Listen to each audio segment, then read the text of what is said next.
Desde hace más de 30 años, en Corporación Ambiental de México, CAM, hemos convertido los desafíos ambientales en oportunidades de transformación. Una transformación sustentable basada en conocimiento, experiencia, compromiso social y visión de futuro.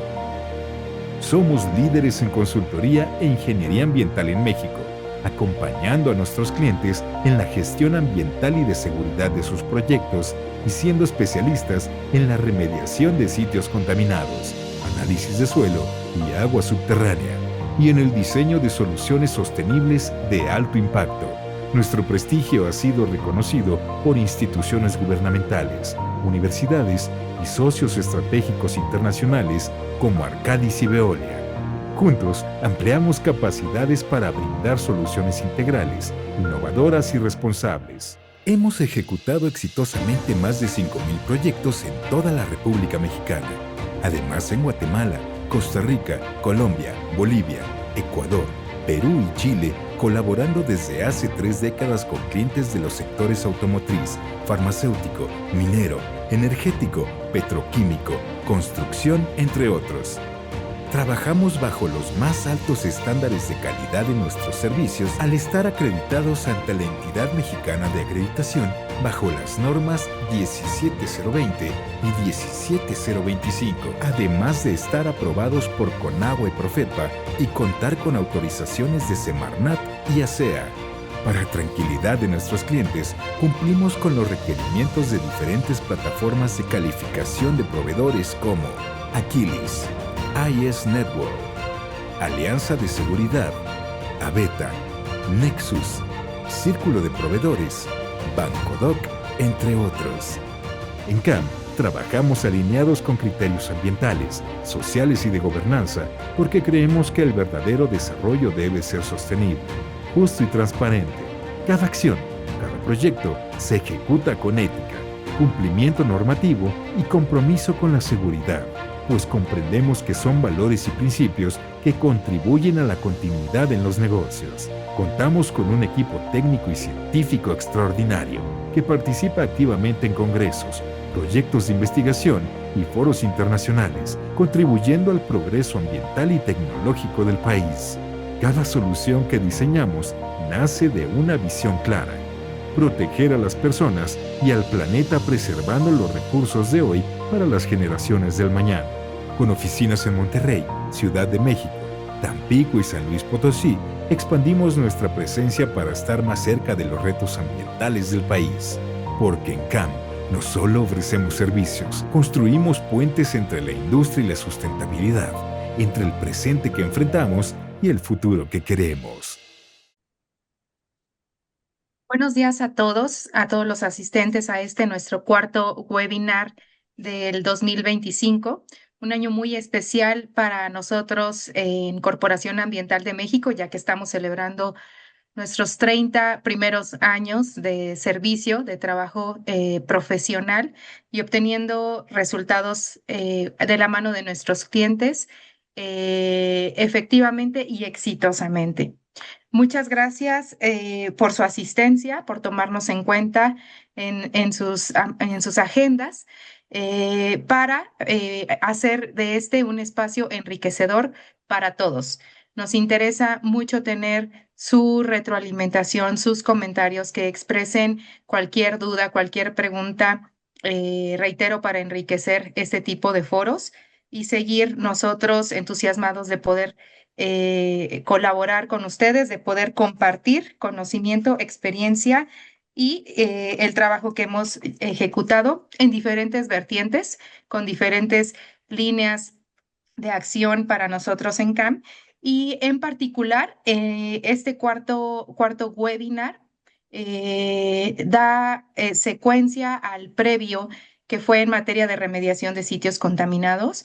Queremos cerrar este año con nuestra área de expertise, que es esto justamente, y vamos a hablarles de un caso práctico, un caso que tuvimos en donde se hizo una evaluación de diferentes tecnologías de remediación, cuáles eran las implicaciones de implementación de una u otra opción, costos, efectividad, pros y contras, para que ustedes amplíen también un poco más ese conocimiento de las tecnologías que tenemos disponibles.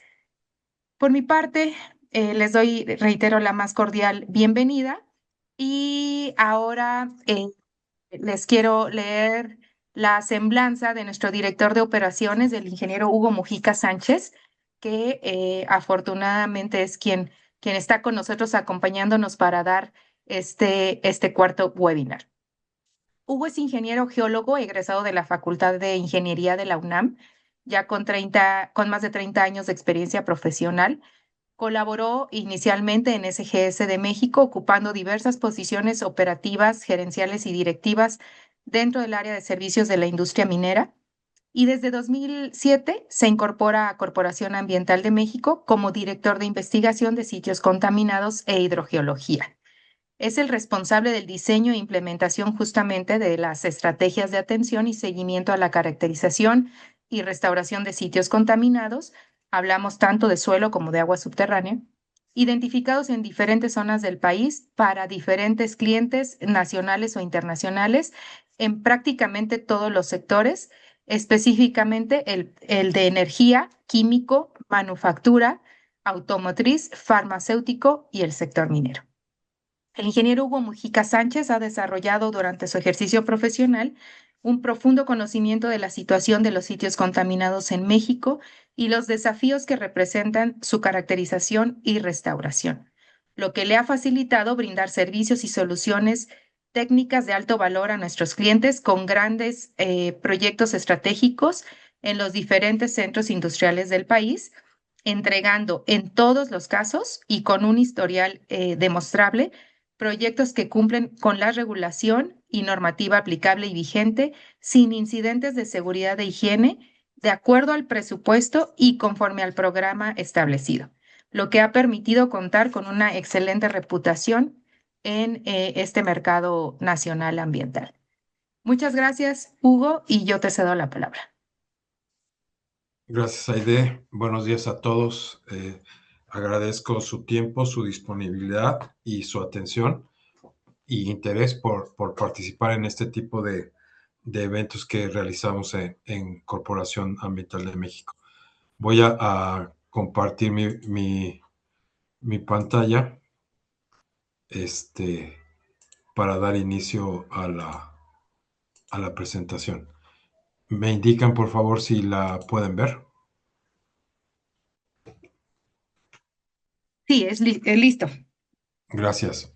Bueno, como lo anticipaba Aide, la presentación gira en torno a cómo son los criterios, los parámetros que se evalúan, que se tienen en consideración para seleccionar un método de remediación. Para dar contexto, para enfocarnos desde el punto general al específico, solo un recordatorio, una reafirmación para los que no lo tengan en antecedente. Los resultados de campo, laboratorio y gabinete de una investigación ambiental de suelo y agua subterránea se integran en un estudio de caracterización de suelo contaminado. Esto es de acuerdo al artículo 138 y 139 del reglamento de la LGPGIR.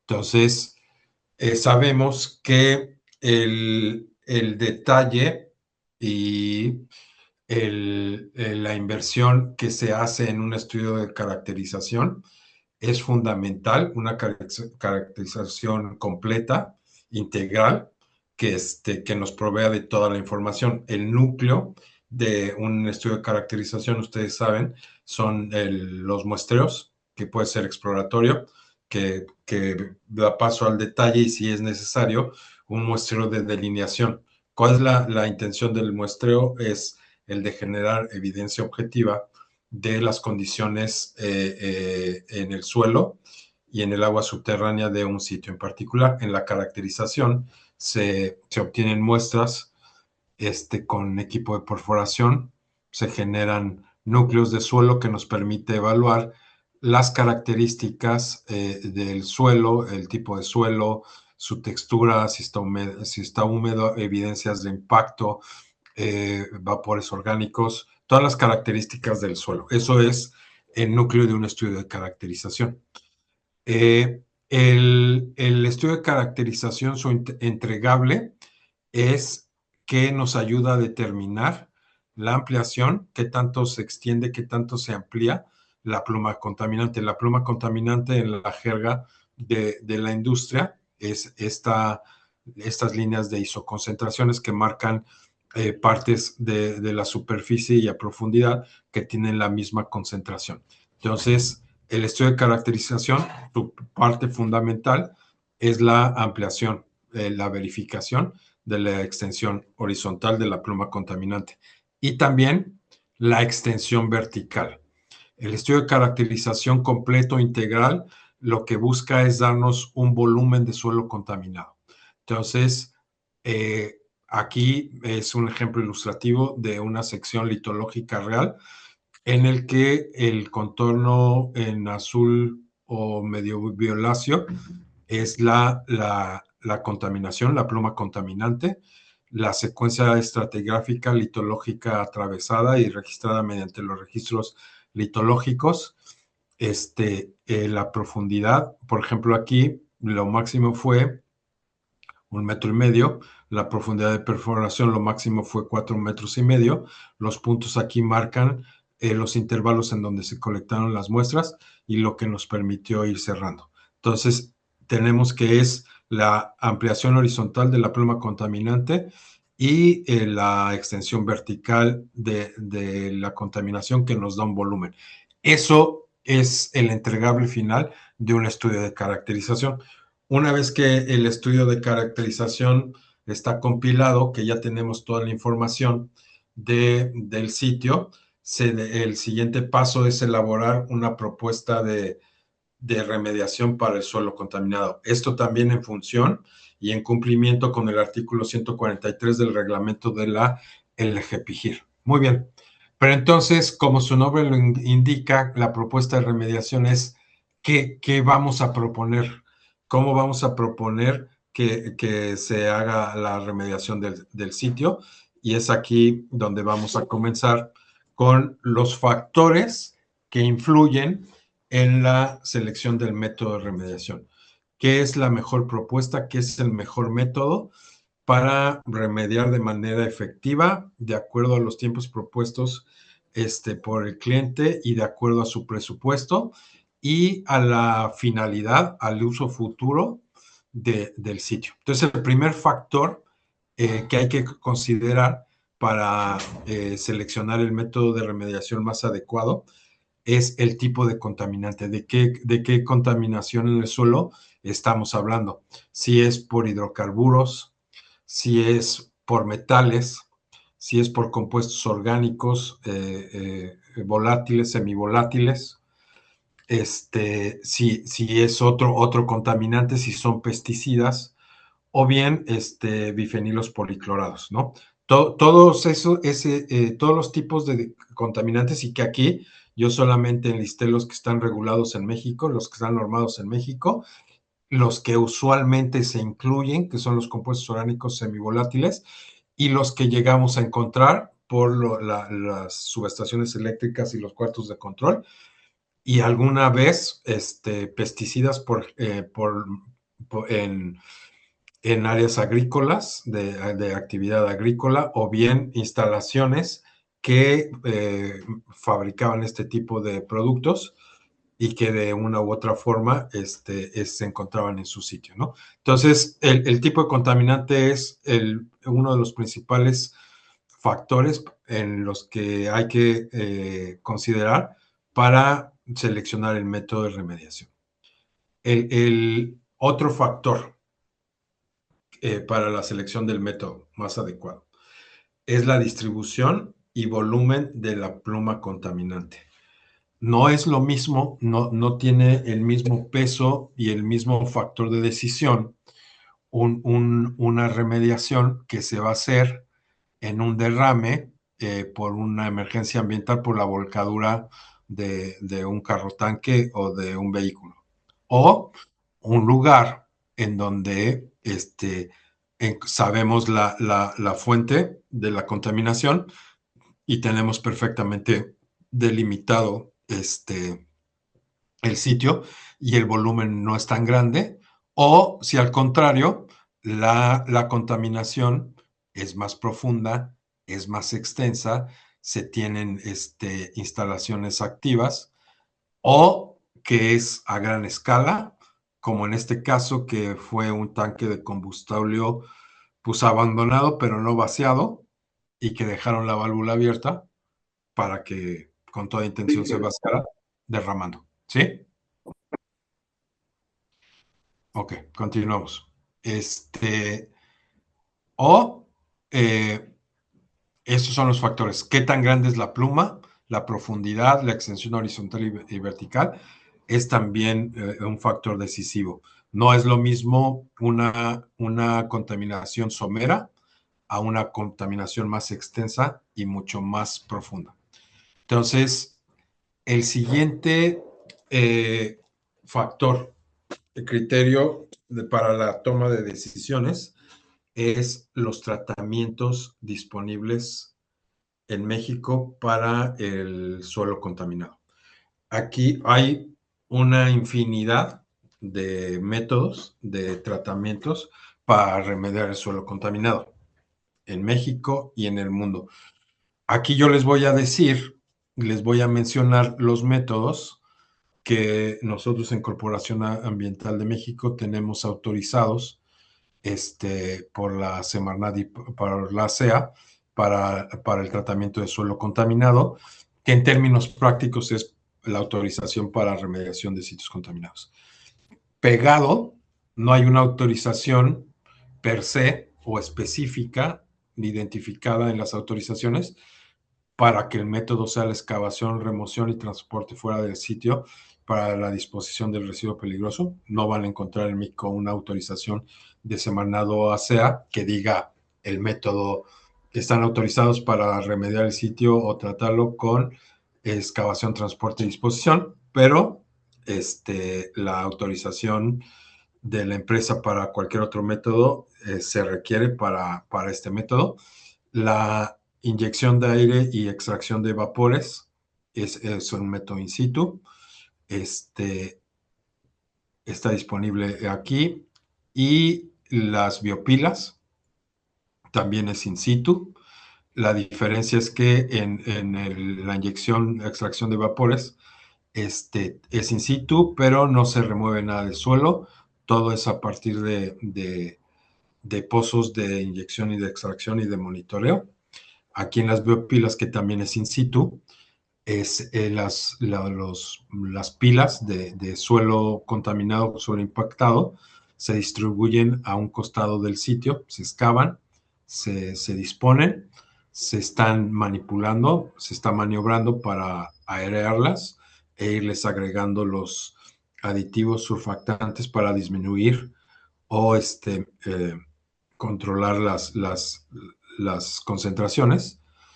Y el método que nosotros tenemos autorizado en México es el mezclado de suelo, que no es otra cosa que el In Situ Chemical Oxidation, el ISCO, o el In Situ Chemical Reduction, que también es in situ, que se mezcla el suelo en la pluma contaminante mediante la inyección de aditivos oxidantes o reductores según sea el caso. Entonces, esos son los métodos de CAM. Seguramente puede, y en general son, excepto el ISCO y el ISSR, los demás son los más comunes. Podría también incluirse el land farming, que en mi opinión personal es una forma de biopilas o de tratamiento a un costado del sitio contaminado. ¿Cuál es la dificultad de seleccionar un método de remediación diferente a estos?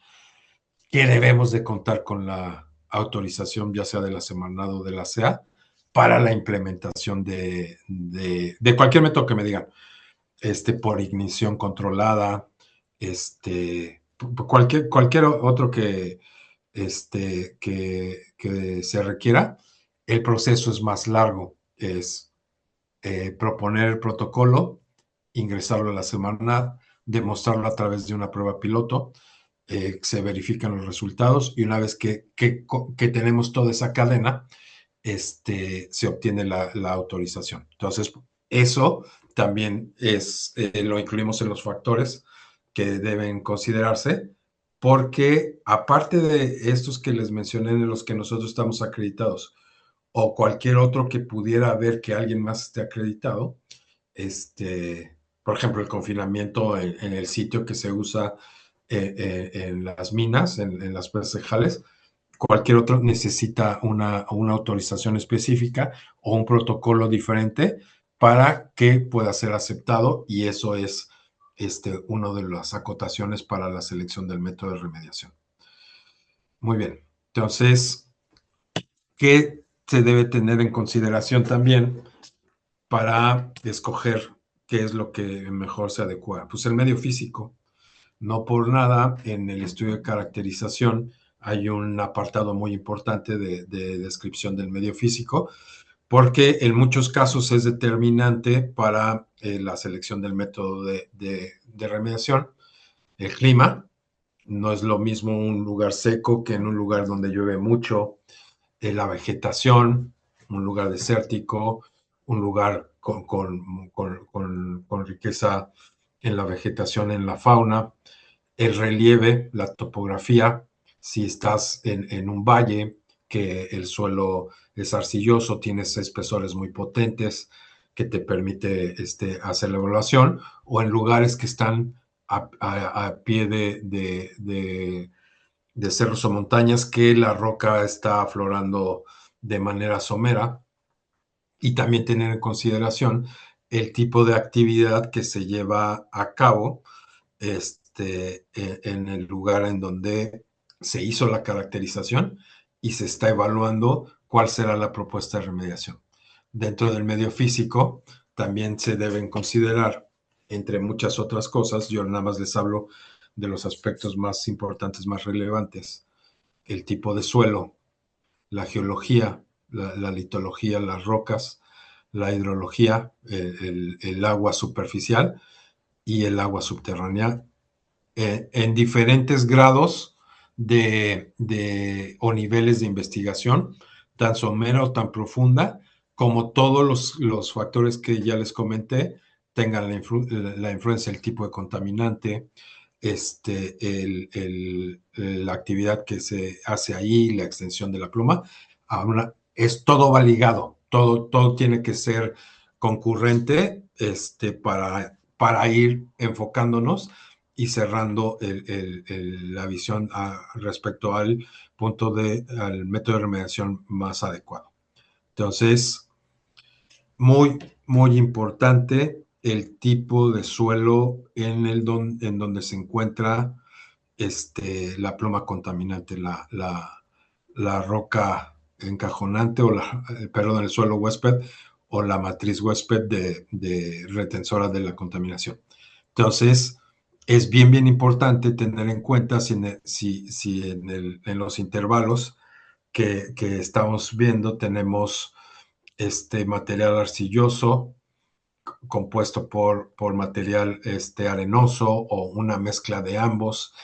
Aquí es completamente un suelo que la partícula es del tamaño de la arena, un suelo arenoso, o completamente arcilloso. ¿Por qué es importante?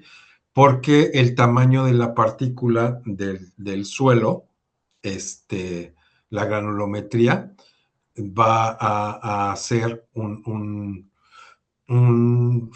factor determinante para lo que se quiera realizar. En suelos muy arcillosos, muy compactos, el flujo de aire, la extracción, no es óptima.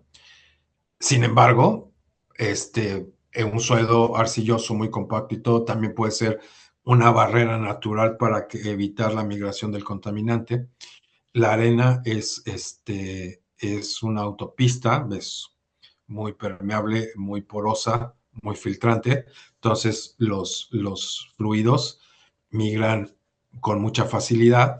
Eso nos puede ayudar cuando estamos pensando en un mezclado de suelos, en una eyección de aire, extracción de vapores,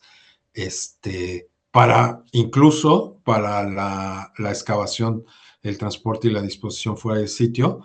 El tipo de suelo es determinante para definir de acuerdo con la profundidad. O sea, si me estoy explicando bien, si van concatenando, si van enlazando todos los eslabones, vamos viendo cómo todo está ligado y todo unido debe confluir en una decisión. Al principio hablaba de la distribución y la extensión, la profundidad del contaminante, con el tipo de suelo, y tiene que ver también si el método que estamos evaluando es la excavación, si va a ser necesario implementar medidas de seguridad para la estabilidad de los taludes, si tenemos que hacer un talud, si se puede quedar así, si es necesario poner muros de contención, o sea, una infinidad de información que nos va dando las características del suelo y por eso insisto que una caracterización completa, integral, es fundamental para concluir con el mejor método de remediación en términos de lo que yo les estoy planteando, el tiempo, la actividad y el presupuesto. Ya que consideramos el suelo, es el espacio disponible en el que se puede implementar el método de remediación que se esté evaluando, y la accesibilidad al mismo. Por ejemplo, aquí es un sitio que da a la calle, a la vía pública, que tiene influencia de público en general, que está enfrente de un centro comercial, y que es un establecimiento comercial que no puede darse el lujo o dentro de sus criterios no está el de parar para hacer el método de remediación. O si lo que estamos remediando es en la vía pública, en una vía de tránsito, en una carretera, en un derecho de vía, ¿no? O por el contrario, aquí es un estacionamiento. Era el área de estacionamiento de una zona de oficinas, ¿no? Entonces, si el espacio es abierto y ya no hay operación y está abandonado, todos esos factores nos van a inclinar o van a ir diferenciando qué es el método de remediación que necesitamos. También, hablando en los términos de accesibilidad y de operaciones, si el sitio está activo, ¿no? Y sin embargo tienen que remediar, si los espacios son increíblemente reducidos, ¿no? O no hay espacio suficiente. Por ejemplo, este es un cárcamo de recolección de producto en fase libre, que está en medio de una metalmecánica, que está activa y produciendo a tope, ¿no? Lo mismo aquí en esta fundición, y sin embargo, ya sea por auditoría, por políticas, por criterios, porque los visitó la autoridad, porque hay un requerimiento, un procedimiento administrativo, por lo que sea, tienen que remediar, ¿no? Quizás la práctica común en México es decir, bueno, sí sé que tengo unos tanques de almacenamiento, que mi dique de contención no está íntegro y sí estoy contaminado, pero pues yo creo que voy a remediar hasta que pare las operaciones y desmantele y haga todo. En algunos casos se puede cuando vas a abandonar el sitio, en otros vas a seguir con la actividad. Entonces sí es muy importante evaluar el espacio disponible y si el sitio está activo o no y qué tanto, ¿no? Por ejemplo, en estos casos, es una nave de producción muy extensa, que estaba todo el perímetro que ven con las barreras naranjas, es el polígono a remediar, y y se removió todo, aquí se ve la huella de todos los equipos y todas las maquinarias que estaba puesta en la línea de producción. Obviamente aquí no se compara cuando el sitio está muy congestionado, ¿no? Entonces el espacio y la accesibilidad es muy importante evaluar. La ubicación del sitio. En sitios muy aislados no vamos a tener acceso a los recursos que se tienen, por ejemplo, en un centro industrial. En centros aislados no tenemos vías de comunicación, no tenemos acceso a la energía eléctrica, cuestiones de vigilancia, de seguridad. Por ejemplo, en el caso que les comentaba de en Altamira, tuvimos que abrir este acceso para que pudiéramos hacer toda la excavación, la remoción del suelo contaminado, no había electricidad, la señal era muy débil, no hay una oficina, entonces la ubicación del sitio es primordial, ¿no?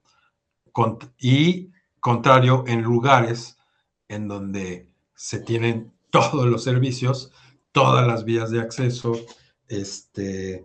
todas las posibilidades para ejecutar un programa de remediación de manera eficiente y exitosa, pero cuando tenemos todos los recursos disponibles y a nuestro alcance para hacer la remediación, acceso a energía eléctrica, un espacio adecuado para la instalación, para el monitoreo, pues tenemos otros inconvenientes, otros factores. Por ejemplo, aquí, en este proyecto, estábamos en una zona, en el centro de una zona urbana de alta plusvalía, en el que estaba restringido el tránsito, el tráfico de vehículos de pesados. Tenemos restricción de horarios por los vecinos, o sea, una serie de factores que aunque teníamos todo, también limitaban y impedían ver lo de el método de remediación. Aquí se ve el muro de contención que se diseñó a partir de las perforaciones que se hicieron para la caracterización del suelo, ¿no? Aparte de que la profundidad lo demandaba. O aquí, que es un complejo petroquímico, que, pues sí, también tenemos todos los recursos, está bien ubicado, el sitio de disposición estaba a 25 kilómetros y todo, pero tenemos toda la restricción de seguridad porque estos tanques de almacenamiento no estaban vacíos, ¿no? Tenían el producto que habían estado liberando y que se dispuso. Entonces, es el otro punto. Y muy, muy importante, dependiendo el motivo que lleva a las empresas, a las compañías a remediar, es el tiempo de ejecución. ¿De cuánto tiempo dispones o cuál es el tiempo ideal en el que tú necesitas que el suelo quede remediado y que se obtenga la conclusión, ¿no? de la remediación? Entonces, es otro de los factores que hay que considerar. Entonces, este es un resumen de los 8 puntos más importantes, más críticos que debemos tener en consideración cuando estamos evaluando la mejor propuesta de remediación a partir de un estudio de caracterización integral. Como les decía, el tipo de contaminante, los menos biodegradables, son los más complicados de eliminar. La distribución y volumen de la pluma contaminante, a mayor profundidad, el costo de acceder al suelo contaminado para su tratamiento es vital. Por ejemplo, en el que les enseñé en el área residencial que estaba, la profundidad era más de 25 metros. Entonces, aunque se evaluó hacer una inyección de aire y extracción de vapores, se evaluó como haciendo escalones, ¿no? Y ir poniendo equipos diferentes para alcanzar. Ya después de la evaluación se descartó la posibilidad. O cuando es Homero, que es 1 metro, pues más fácil sacarlo que instalar pocitos, ¿no? O si es una vía de ferrocarril, pues no podemos excavar y remover la vía. Entonces, aunque la contaminación sea muy somera, pues conviene otro tipo de métodos, ¿no? Las tecnologías disponibles en México debe estar autorizada por la Semarnat de quien lo ejecute. El medio físico, ya vimos, el clima, la geología, la hidrología, la hidrogeología, todo lo que influye en el medio físico en un sitio contaminado, si el agua subterránea está muy somera y entra en contacto con el contaminante. Por el contrario, si no hay riesgo del agua, si estamos en medio de una zona pantanosa, todo eso, por eso es muy importante el medio físico y a mí me gusta resaltarlo porque en la elaboración de estudios de caracterización a veces caemos en la desviación de que se hace muy bibliográfico, ¿no? Ponemos la litología de un atlas y decimos, no, la geología es del terciario y del antropoceno y es esto y esto, sin que necesariamente coincida localmente con el sitio, ¿no? O es común que en las fases 1 la evaluación del agua subterránea es a partir de información pública, de pozos, voy a decirles regionales o más profundos, pero hay acuíferos, hay acuíferos someros que influyen totalmente en la interacción con los compuestos contaminantes y que no necesariamente son precisos a partir de un estudio general o bibliográfico, ¿no? El tipo de suelo. Recientemente nos tocó evaluar unas perforaciones, ¿no? Y pedimos los registros litológicos precisamente para ver el tipo de suelo, los diferentes secuencias estratigráficas, y nos dijeron, no es que no nos dieron los registros litológicos, no los registraron, ¿no? Entonces no los tenemos. Entonces, ya carecemos de un factor mega importante para decidir qué es el tipo de suelo, ¿no? Los espacios disponibles es activo, zona urbana, alejado, zona agrícola, abandonado, al aire libre, totalmente cerrado, es el otro que platicamos.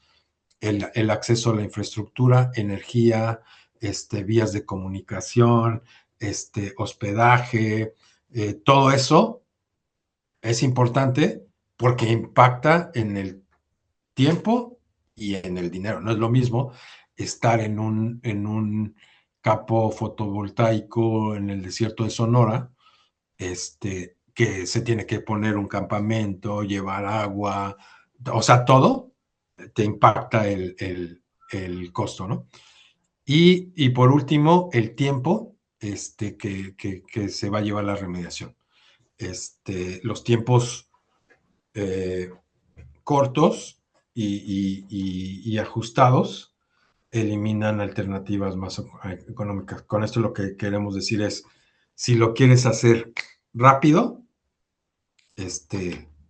de anticipo, de antemano les digo que no va a ser barato. Entonces, el caso de estudio real, esto fue en el Bajío, se hizo una caracterización integral, completa. Como se los comenté al principio, lo importante es acotar la ampliación, la horizontal de la contaminación, que fueron 5,129 metros cuadrados, para un volumen de 10,000 metros cúbicos y una concentración promedio entre 9,000 y 13,000 miligramos kilogramos de hidrocarburos totales de petróleo en su fracción media y pesada. Entonces, aquí ya empezamos a ver todos los factores que les dije que se deben tomar en consideración. El tipo de contaminante fundamental es fracción media y fracción pesada. El volumen es un volumen considerable. Este caso de estudio que les estoy poniendo aquí corresponde a este sitio, ¿no? Que estaba todo.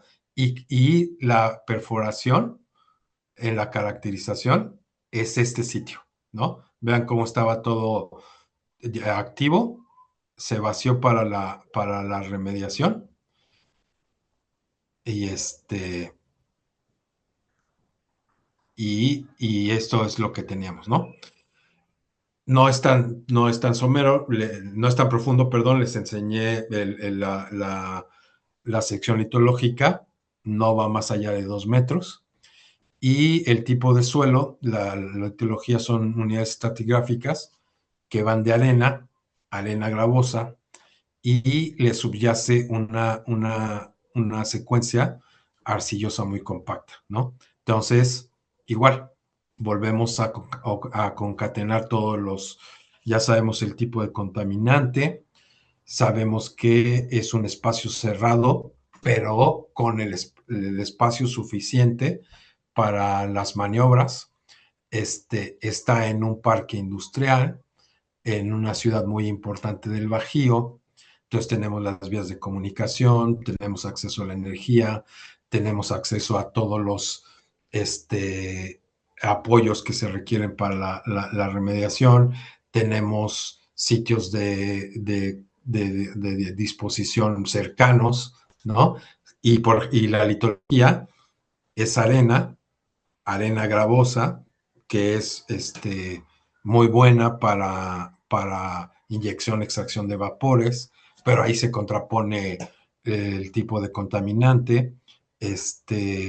Tenemos alrededor zonas agrícolas, y las comunidades, no hay centros urbanos, no hay población alrededor. Por ejemplo, tuvimos un sitio en División del Norte, que eran compuestos orgánicos volátiles, y que al momento de ya querer remediarlo, estábamos rodeados de unidades habitacionales, de escuelas, de vías de comunicación importante, y aunque todo indicaba que lo más rápido y lo mejor era la excavación y la extracción para remover el contaminante, las emisiones a la atmósfera de la fracción ligera y de los compuestos orgánicos, iba a hacer que se alertaran los vecinos, que tuviéramos que tomar otras medidas. Entonces, todo eso es lo que se va haciendo y se va evaluando, ¿no? Entonces, este es el sitio real como se lo hicimos. De todo el screening, de toda la secuencia que seguimos, que es exactamente lo que les acabo de compartir, de comentar, pues llegamos a decir, pues estos serían los 3 métodos de remediación, los 3 métodos de tratamiento, que podrían ser implementados en este sitio, en el Bajío, para decirle a la gente, estas son las 3 opciones, cuál es la que se acomoda más a tus intereses y a los usos futuros de tu sitio, ¿no? Entonces, ¿cómo es el resumen ejecutivo de la evaluación de estas 3 propuestas de remediación? La excavación, transporte in situ, las biopilas o la inyección de aire, extracción de vapores, ¿no? Entonces, en las fotos nos dan una idea perfecta de qué es lo que implica cada uno de los métodos, ¿no? El ex situ, muy invasivo, en las biopilas necesitamos mucho espacio. Aquí fue ideal porque era una nave abandonada que estaba techada y que teníamos toda la maniobra y nos permitía tener todos los equipos en el mismo sitio almacenados para hacer esa. O la inyección de aire, que sí tiene su parte invasiva, destructiva, que es el tendido de las líneas, pero una vez que está puesto, si no les dicen, nadie sabe qué es este compresor, ¿no? Entonces, todo se resume en esta tabla. Así es como se le presenta al cliente las tres opciones en el que podríamos remediar y que remediamos y que evaluamos el sitio que caracterizamos. Entonces, explicamos qué equipo de infraestructura se requiere para cada uno. Entonces, en excavaciones, el ingreso es para operación de excavadoras y acceso y estacionamiento de tractocamiones. En las biopilas, maquinaria para excavar. Vamos a dejar una fosa abierta. Y en la inyección de aire, como vieron en la foto, hacer zanjas, hacer pozos, hacer las conexiones. Eso requiere un proyecto arquitectónico y se evaluó los espacios requeridos que había en el sitio, ¿no? En la nave vacía que les enseñé. Como les comenté, hay accesos adecuados para la maquinaria y los tractos, hay el espacio suficiente para la maniobra de la excavadora y la entrada y salida y tráfico de los tractocamiones en arreglo de doble góndola. Entonces, esto era lo que tenía el sitio. También aquí se repite los accesos adecuados. Sin embargo, no tenía la disponibilidad de un patio para la generación de las biopilas y su manejo, y no había que construir un almacén temporal para todos los materiales y consumibles que se requieren. Y aquí, si el sitio fuera a permanecer vacío como lo vieron en la fotografía, y el uso futuro va a ser uno diferente al que tenían ahí, pues se pudo evaluar qué hacer con la extracción extracción de vapores, inyección de aire, ¿no? Pero ellos querían remediar el sitio aprovechando que estaban desmantelando toda una línea de producción antigua, que ya no les era productiva, e iban a instalar equipos de última generación, ¿no? Entonces, en ese intervalo, en el desmantelamiento, en el desensamble de todos los equipos y la maquinaria, iban a aprovechar para remediar y después instalar. Entonces, un sistema in situ no necesariamente iba a coincidir con la ubicación donde iban los nuevos equipos, entonces eso lo generaron, ¿no? Las desventajas del método de excavación: el ruido, el polvo y el tránsito de camiones. Las biopilas requiere prueba piloto, necesitamos verificar que de manera efectiva se va a remediar, y eso incluye desde pruebas de laboratorio, se toman muestras y se hace una simulación en el laboratorio, hasta una prueba piloto a escala reducida, y ya una vez que se comprueba de manera efectiva que el método de biopilas va a funcionar, entonces se implementa. Y lo pongo aquí porque implica más tiempo, ¿no? Y la inyección de aire igual, requiere la prueba piloto, y todavía habría la incertidumbre de qué tanto sería su efectividad, y por eso implica un monitoreo constante. Las ventajas de la excavación es que es el más rápido de ejecutar. Si tú necesitas tener tu sitio, tu propiedad remediada en menos de un año, este es el método que necesitas, ¿no? Entonces, si la disposición final es por coprocesamiento, destrucción térmica, todavía mejor, porque ahí eliminas el residuo, o sea, no lo tienes que confinar en un sitio autorizado. Entonces, eso también a la autoridad es un factor que le gusta, ¿no? Eliminas el residuo y ya no hay una corresponsabilidad tan fuerte como lo hay en la disposición final. La ventaja aquí es que no excavas, sí, pero no gastas en el transporte ni en la disposición. y el suelo lo regresas a la trinchera, a la fosa excavada. Y la ventaja aquí es que es totalmente in situ, que no excavas, no remueves, no haces nada en el suelo, se queda tal cual y eso. El factor decisivo, el tiempo que les comentaba, es dura y los tiempos, recuerden, es del caso de estudio, ¿eh? No quiere decir que todos los sitios que se excaven y eso se va a resolver en 8 meses, ¿no? Otra vez tiene que ver con la dimensión, el volumen a remover, la extensión, todo lo que les platiqué, está ubicado, no ubicado, abierto, cerrado, activo, no activo, todo eso, ¿no? Pero en este caso, el tipo de ejecución de este método era de 6 a 8 meses, las biopilas era de 20 a 30 meses y la inyección de aire es. Entonces, si quieren, olvídense de esto y veamos los más importantes, el tiempo de ejecución y el costo. Si tú tienes 4 o 5 años que puede estar ahí el método in situ, que nadie se da cuenta que está bien, y pues te puedes gastar 7 millones de pesos, ¿no? ¿Qué tiene que ver el contaminante? En este caso en específico, recuerden que era fracción media y fracción pesada. La fracción pesada no volatiza, no volatiza.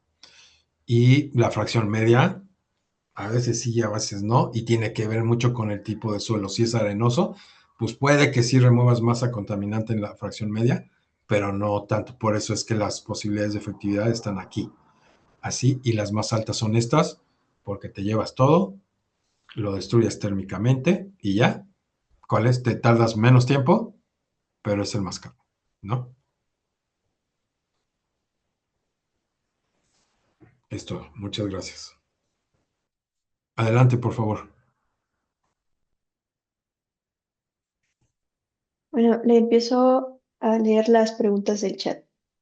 La Con gusto. primera, ¿se puede considerar contaminación por soluciones salinas o ácidas?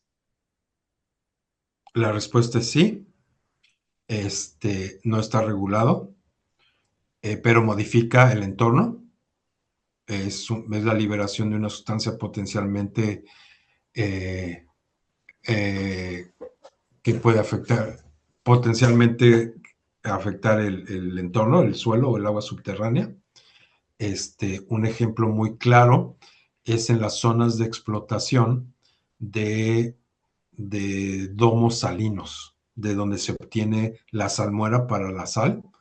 Son pozos, se perfora el pozo, se inyecta agua al domo salino, que tal cual es un domo de sal, de cloruro de sodio en el subsuelo, se inyecta agua, se recircula, el agua sale rica la solución en la sal y se lleva y todo un proceso que ya se obtiene la sal, pero en los pozos, a pie de pozo, la solución está saliendo. Entonces, imagínense cómo es en los pozos de producción de hidrocarburos, igual que ves la mancha o la impregnación de hidrocarburo al lado, es lo mismo con la sal. Y sí, se tendría que remediar, porque no es algo que naturalmente estaba en el entorno. Y aquí el método de remediación, de todos los factores que ya les dije, también podría ser que sea una atenuación natural añadiendo cuestiones de bioremediación, o otros, pero siguiendo el mismo fundamento de evaluación del método. Perfecto, muchas gracias. La siguiente pregunta. Les informamos, ay, perdón, que se mueven conforme escriben. Eh, para la aplicación de un método de tratamiento o remediación, ¿es necesario contar con un permiso de la Secretaría? Sí. Para cualquier método necesitas una autorización de la Semarnat de la SEA para el tratamiento de suelo contaminado. Es correcto. Siguiente, ¿cuánto tiempo tarda la remediación de un suelo contaminado con hidrocarburo? Depende lo que ya platicamos, el volumen, el tipo de contaminante, o sea, todo lo que les platiqué tiene que ver con el precio, ¿no? Entonces hay que evaluar todos los factores que implican, ¿no? Y me voy a ir a gran escala, de la escala más pequeña a la más grande. Un derrame de hidrocarburos de diésel en la carretera porque se volcó una pipa, lo remedias en un mes, ¿no? O 2 meses con el muestreo, bla, bla, bla. Y te sale 600,000, 800,000 pesos. Un derrame como el que les platiqué en Ciudad de México fueron 60,000 toneladas de suelo contaminado con hidrocarburo, fracción ligera y fracción media, o sea, gasolina y diésel, y remediarlo tomó 2 años y costó 100 millones de pesos. Siguiente pregunta. Los costos son de acuerdo al método, pero también depende de la superficie contaminada. Sí, es el punto 2. El factor a considerar es el volumen que se obtiene a través de la superficie y la profundidad de la contaminación. Va en función directa de eso. Siguiente. Si para la propuesta técnica con técnicas combinadas, para la propuesta con técnicas combinadas, ¿cómo procede con la autorización de la autoridad? Se puede, es el mismo proceso. Nosotros aquí en el área metropolitana de Monterrey remediamos un sitio contaminado con gasolina, que la pluma contaminante estaba al interior de la nave de producción, donde estaban todas las líneas de armado, y se extendía afuera, donde no había cubierta de concreto y era un suelo gravoso. Entonces, si quería, y era una zona de tránsito. Entonces, adentro no podíamos excavar, porque era una línea de producción activa y además nueva. La planta tenía 2 años cuando pasó eso, de que habían iniciado producción. Y afuera, no podíamos hacer un in situ inyección de aire, extracción de vapores, porque como no estaba cubierto el suelo con una capa de concreto o una capa impermeable, el aire se escapaba, ¿no? Entonces hicimos una combinación. Adentro de la nave remediamos la misma pluma contaminante con fracción ligera en suelo, la remediamos con inyección de aire, extracción de vapores al interior y afuera excavamos. Y fue combinado, se autorizó y no hubo ningún problema. Se puede hacer de manera combinada. Lo siguiente es un escenario hipotético. Durante el proceso de selección del método de remediación, considerando un sitio contaminado con hidrocarburos y plomo, con suelos predominantemente limosos de alta plasticidad, ubicado en una zona industrial con espacio limitado y restricciones de tiempo. ¿Cuál sería la justificación técnica para descartar la aplicación de un método in situ, aun cuando existen tecnologías biológicas disponibles en México? El problema en ese caso es que con el hidrocarburo tienes el metal pesado, el plomo. Entonces, debes de demostrar que algún método in situ lo va a degradar, que no sea atenuación natural. De lo contrario, no es muy difícil que te acepten que sea in situ, ¿no? La existencia combinada del hidrocarburo con el plomo te limita mucho tus opciones. Entonces, se me podría ocurrir que propongas alguna forma de aislarlo o de confinarlo, pero tienes el impedimento en la base. Entonces sí, es un caso crítico que habría que evaluar, en este caso, el mejor momento para remediar. Del mismo caso, ¿qué alternativa ex situ resultaría más viable en función de los factores combinados de acceso, logística y condiciones del medio físico? El plomo, el metal pesado, te limita mucho tu opción. No lo puedes mandar a coprocesamiento, no lo puedes mandar a destrucción térmica. Podría haber una posibilidad de hacerlo como un tipo de reciclaje que se forman materiales de construcción con ese suelo, porque encapsula el metal pesado e inhibe su movilidad, pero no veo otra que disposición final en un confinamiento controlado. Muchas gracias, Hilero. Procedo a la siguiente.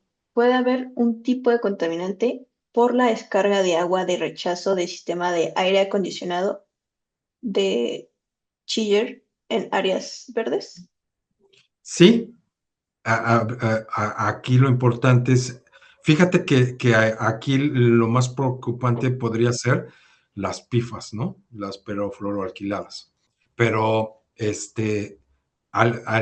también el refrigerante, sería cuestión de demostrar que no causa un impacto haciendo un muestreo exploratorio, pero hay casos que sí, por el refrigerante, por fugas, y ahora con esto que en México está entrando, que son los PFAS, yo creo que hay que empezar a considerarlo que sí.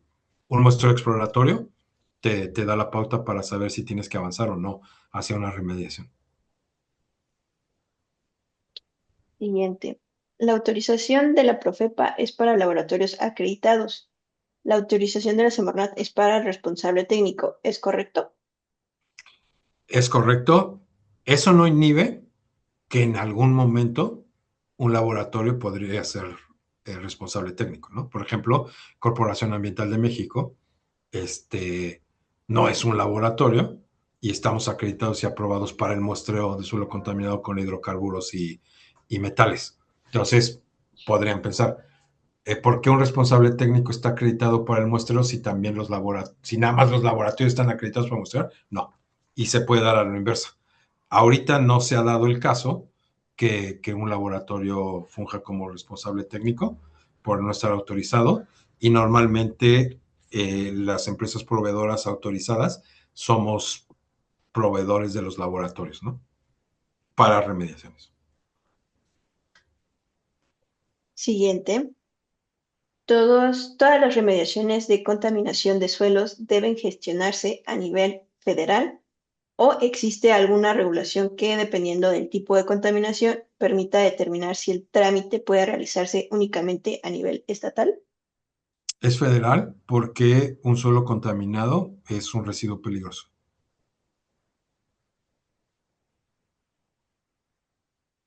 Muy bien. ¿Qué opina de los sitios que se remedian por degradación natural? ¿Son viables que suceda de manera común en sitios industriales? No, en México no. O no oficialmente. Les pongo un ejemplo.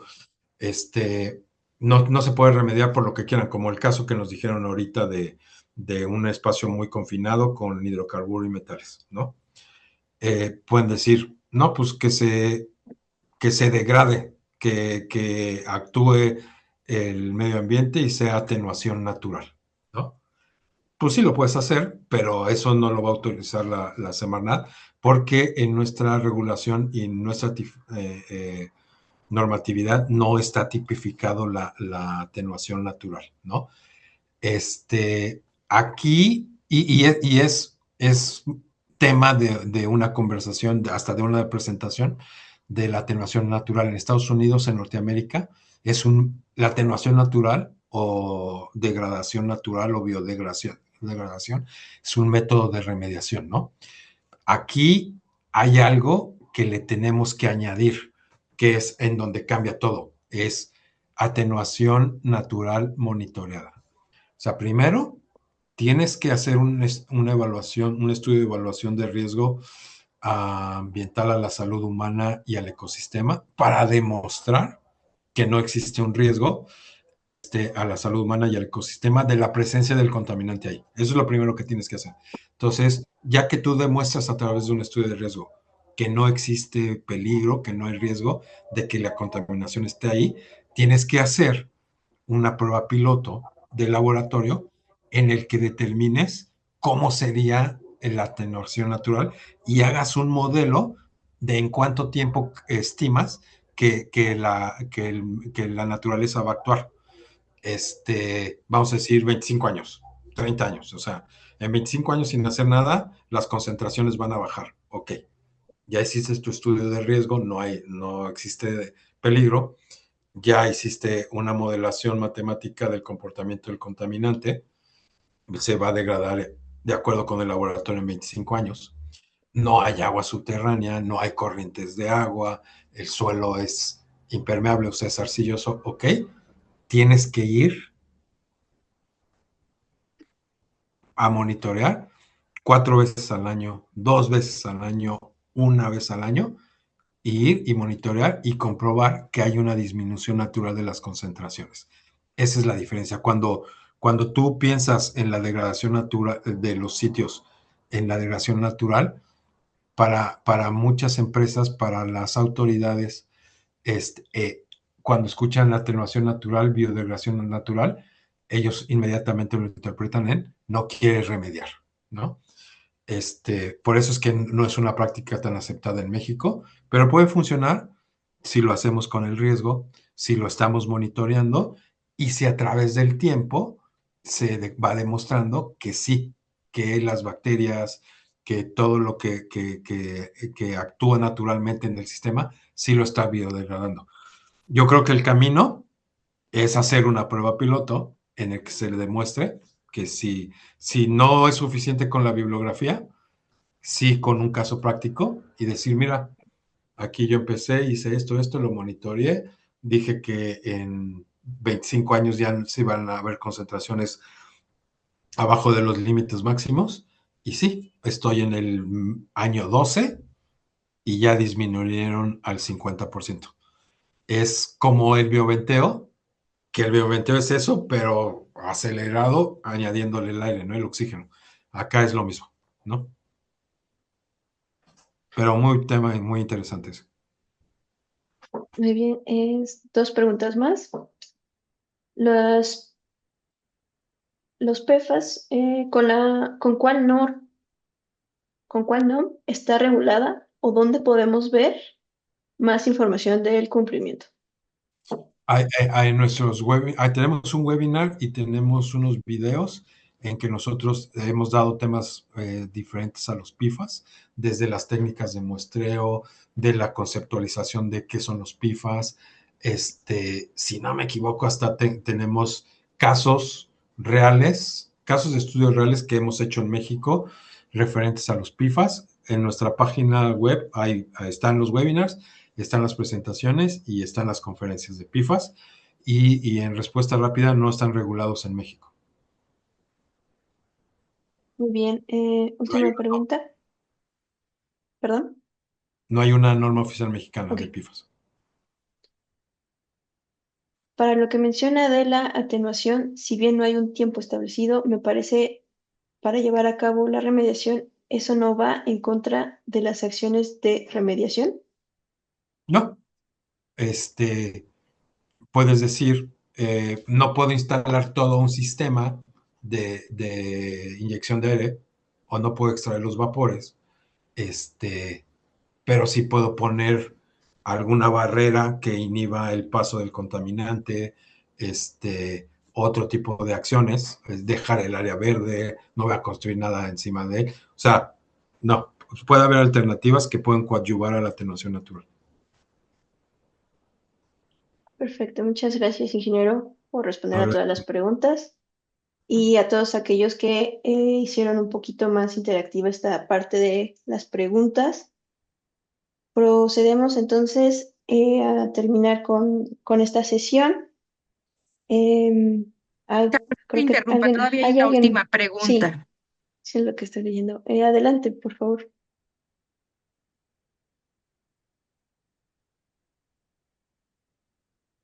Si gusta encender su micrófono o... Hola, buenas tardes. Jorge Reyes. Una pregunta. Si todavía no he iniciado con la remediación, ¿sería bueno avisar a Semarnat que todavía no aviso proactivamente o no es necesario? hay una lagunita en nuestra legislación que cuando se emite un oficio resolutivo en el que te aprobaron un programa de remediación, si bien incluyes un programa calendarizado de actividades, normalmente no se estipula la fecha en la que vas a iniciar la remediación, ¿no? Y la autoridad no te dice, deberá iniciar las acciones de remediación en un plazo no mayor a un año. Hasta el momento no existe, ¿no? Lo ideal y lo sobreentendido es entre más pronto mejor, porque un sitio contaminado es un sitio activo, dinámico, que está sujeto a la gravedad, a la porosidad del suelo, a la lluvia, a la filtración, a que la fuente siga activa o que haya otra fuente. Hay muchos factores que hacen que entre más pronto mejor. Es ya iniciativa de cada uno del responsable de la contaminación, que ya tiene un oficio resolutivo en donde se aprobó su programa de remediación, como cortesía, como mantenerse en el cumplimiento, estar seguro, notificarle a la semana, decirle, en el 2020 recibí la aprobación del programa de remediación, pero tengo que demoler un edificio para accesar al piso, o en 3 años voy a parar completamente las operaciones y entonces voy a aprovechar para ahí llevármelo. Cualquier justificación técnica que haya, lo puedes hacer. No está mal decirle a la autoridad, me lo diste en el 2020, yo pensaba iniciarlo en el 2022, pero por alguna razón técnica justificada, no lo he iniciado, te aviso. Está bien, como cortesía, como mantenerse en el cumplimiento, para estar seguro es bien, está bien.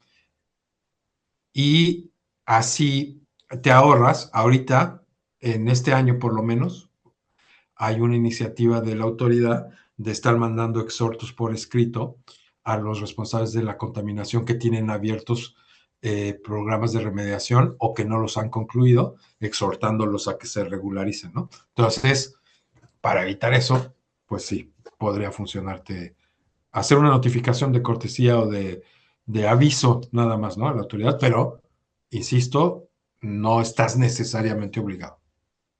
Ok, gracias, ingeniero, gracias. De nada. ¿Y aproximadamente cuánto tiempo se tarda la autoridad en aprobar un nuevo protocolo para un método de remediación? Yo te diría, nosotros cuando nos autorizaron para el mezclado de suelo, nos tomó un año. Muy bien, si alguien ya no tiene más preguntas. Yo tenía otra Bueno, pregunta. Perdón. sí, Buenas claro, tardes. adelante. Gracias. Buenas tardes, Hugo. Este, Hola. hola, una pregunta. Más o menos, ¿cuánto tiempo se lleva la autoridad en cerrar lo que son las propuestas de remediación? Sé que, bueno, igual y puede ser dependiendo de los métodos de tratamiento, de cuándo se haya ingresado y todo, pero un aproximado. No, eso sí está tipificado en la ley. Ya Ujú. cuando recuerden que se implementa la acción de remediación, cualquiera que esté haya sido, en el tiempo que tú estipulaste que iba a quedar remediado, haces un muestreo final comprobatorio. Si el muestreo final comprobatorio, como su nombre lo indica, te provee de evidencia que comprueba que ya no está contaminado o que las concentraciones están abajo del límite, haces el trámite que se llama conclusión del programa de remediación, lo ingresas y la autoridad tiene 2 meses para darte la conclusión. Y tengo que reconocer que en los últimos 4 años se apegan a los días, ¿no? Entonces sí, 2 meses. Ahí no están comprometiendo que 54 días, más o menos 2 meses. Ah, ok, Te dan muchas la respuesta. Y te dan un resolutivo que se llama conclusión del programa de gracias. remediación. Gracias. Y bueno, y también lo importante, te sacan del inventario nacional de sitios contaminados, pero para pasarte al de sitios remediados. Ok, muchas gracias por tu respuesta. De nada. Una pregunta más, por favor. Adelante. Ah, Sí, gracias. En caso de tener un resolutivo de aprobación de un método de remediación, pero por diferentes circunstancias técnicas, como lo explicó usted, no se puede aplicar, ¿hasta cuánto tiempo la autoridad estaría manteniendo vigente este resolutivo sin que cause alguna situación de multa o cancelación de esta autorización? Mientras tú mantengas informada a la autoridad, y siempre y cuando esté técnicamente justificado, lo puedes ir ampliando a tus necesidades, ¿no? Pero quizás algo aquí que te puede ser de utilidad, no quiere decir necesariamente que un método de remediación aprobado esté escrito con sangre y en piedra, ¿no? O sea, vamos a suponer, y ya nos pasó, nosotros teníamos un sitio, en la foto que les enseñé del estacionamiento, que era por inyección de aire, era in situ, ¿no? Y se iba a tardar 5 años. Y el predio estaba a la venta, ¿no? Y como no había un posible comprador, pues el sistema estaba ahí. Y en menos de lo que te imaginas, al año y medio, llega un comprador, dice que va a modificar todo y que no se puede esperar a que se remedie por el bioventeo in situ. Y entonces nosotros fuimos con la autoridad, fuimos con la semanal, le explicamos y dijimos, ¿nos autorizaste el bioventeo? Ya no nos es práctico en función del tiempo y vamos a excavar y a disponer, y nos lo autorizaron, ¿no? Gracias. De nada. Bueno, nuevamente, ingeniero, muchas gracias. Esperamos que esta sesión haya sido de su agrado. Procedo, entonces aquí les presento las redes sociales en las cuales la grabación de esta sesión la vamos a subir a estos canales. Entonces, aquellos que quieran volverla a ver, si entraron después o simplemente quieren volver a repasarlo, está en estos medios de aquí. La constancia, en un momento les envío el link. Y pues por el momento eso es todo. Muchas gracias a todos. Los Gracias a esperamos en todos. el próximo webinar. Una última precisión, Isa, y a todos. Diana Sánchez amablemente nos confirma respecto a los plazos que nos preguntaban, que se tienen 54 días para un pasivo, si el desahogo de la información es o se presentó de manera adecuada, justamente para obtener ya el cierre por parte de la autoridad, y 15 días cuando se trató de una emergencia ambiental. Gracias, Diana. Gracias. Pues Buena nuevamente, tarde. gracias a todos. Gracias, Hugo. Que tengan excelente tarde.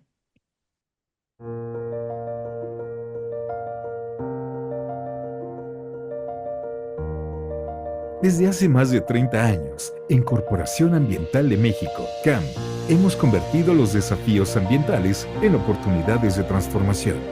Una transformación sustentable basada en conocimiento, experiencia, compromiso social y visión de futuro.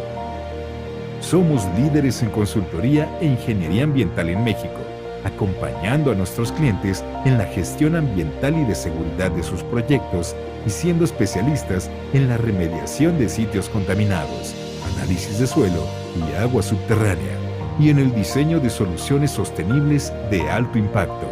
Nuestro prestigio ha sido reconocido por instituciones gubernamentales, universidades y socios estratégicos internacionales como Arcadis y Veolia.